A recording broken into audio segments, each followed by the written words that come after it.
أعوذ بالله من الشيطان الرجيم بسم الله الرحمن الرحيم رب زدني علما قال الله تعالى إن الله ملائكته يصلون على النبي يا أيها الذين آمنوا صلوا عليه وسلموا تسليما আল্লাহ রাব্বুল আলামিনের ফেরেশতা মণ্ডলী হযরত মুহাম্মদ সাল্লাল্লাহু আলাইহি ওয়াসাল্লামের প্রতি দুরূদ শরীফ পাঠ করেন। হে ঈমানদাররা, তোমরা হযরত মুহাম্মদ সাল্লাল্লাহু আলাইহি ওয়াসাল্লামের প্রতি দুরূদ শরীফ পাঠ করো।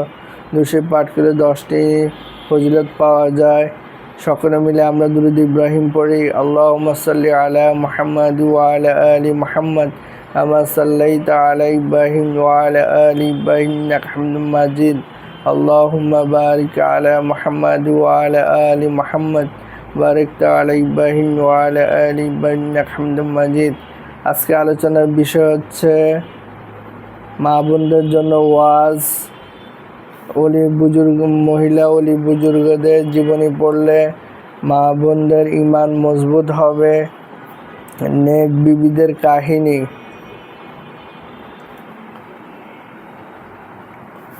নেককার পরেজগার লোকদের জীবনী পাঠ করলে তাদের মতো নেককার পরেজগার হওয়ার আগ্রহ পয়দা হয়। তাদের মতো আমল ও ইবাদত বন্দেগী এবং সাধনা করার জজবা সৃষ্টি হয়। ওলি আউলিয়া বুজুর্গানে দিনের কাহিনী শুনলে গাফেল অন্তর জেগে উঠে।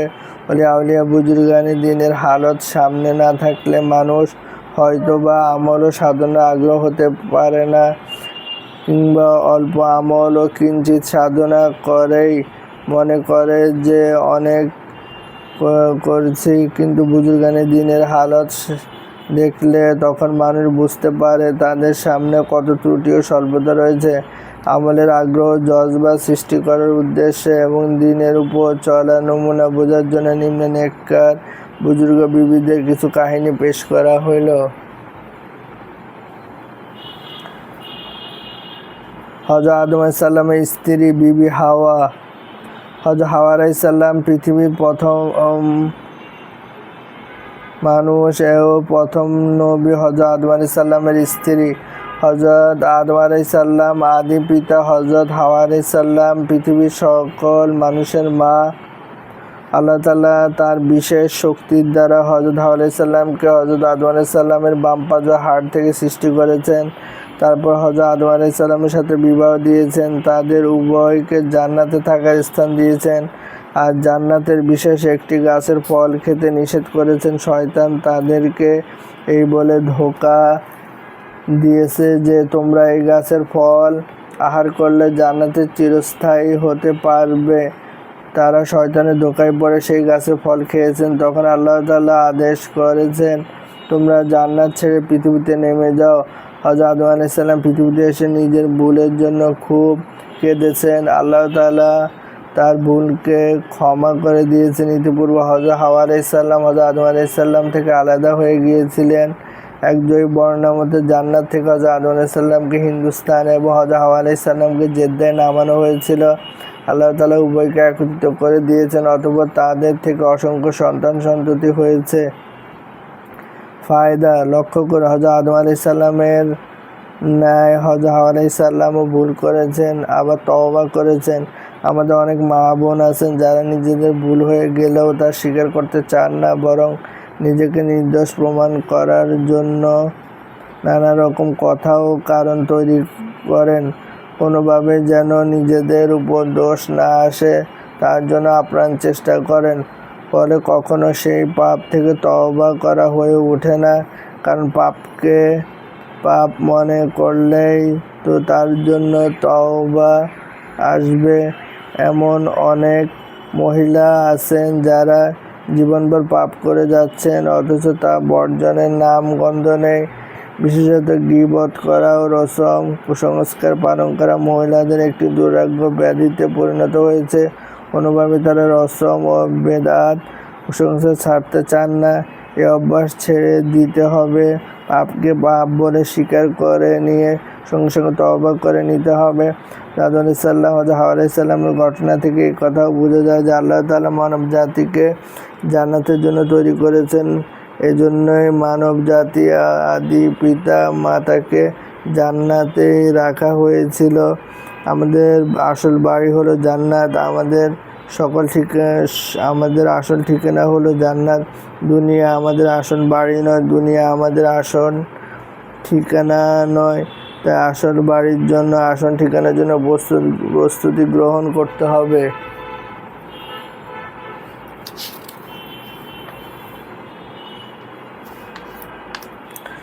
হযরত ইব্রাহিম আলাইহিস সালামের স্ত্রী বিবি হাজেরা। হযরত হাজেরা আলাইহিস সালামের নাম আমরা অনেকেই শুনেছি। তিনি ছিলেন হযরত ইব্রাহিম আলাইহিস সালামের স্ত্রী, হযরত ইসমাঈল আলাইহিস সালামের মাতা। হযরত ইসমাঈল আলাইহিস সালাম যখন দুগ্ধপায়ী শিশু, তখন আল্লাহ তাআলার মর্জি হলো হযরত ইব্রাহিম আলাইহিস সালামের সন্তানদের মাধ্যমে মক্কা আবাদ করবেন।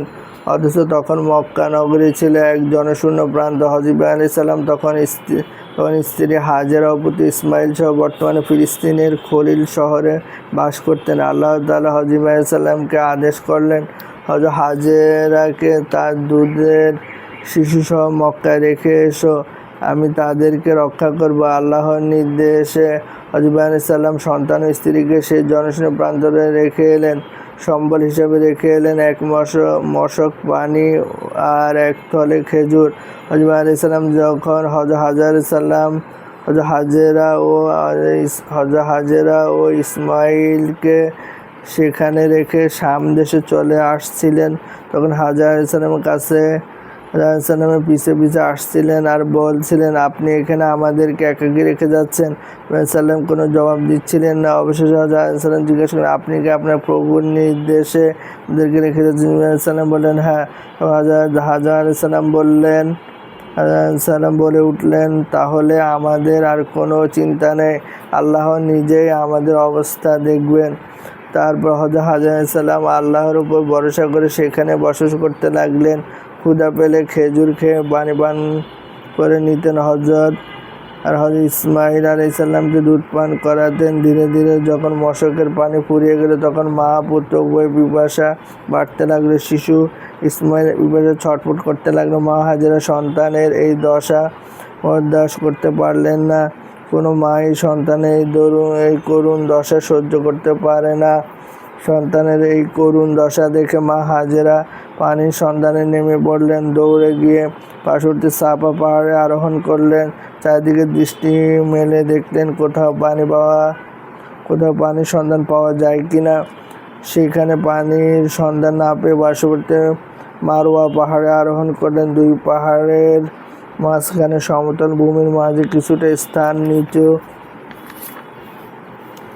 নিচু আছে। যতক্ষণ পর্যন্ত সমতল ভূমিতে চলছিলেন, ততক্ষণ বাচ্চাকে দেখতে পাচ্ছিলেন এবং তার দিকে তাকিয়ে তাকিয়ে হেঁটে হেঁটে অগ্রসর হচ্ছিলেন। যখন ওই নিচু স্থানে আসলেন, তখন আর বাচ্চাকে দেখা যাচ্ছিল না। তাই দৌড়ে ওই নিচু স্থান পার হয়েছিলেন। মারওয়া পাহাড়ে গিয়ে আবার চারদিকে দৃষ্টি মেলে দেখলেন কোথাও পানির সন্ধান পাওয়া যায় কিনা, কিন্তু সেখানে পানির কোনো সন্ধান পেলেন না।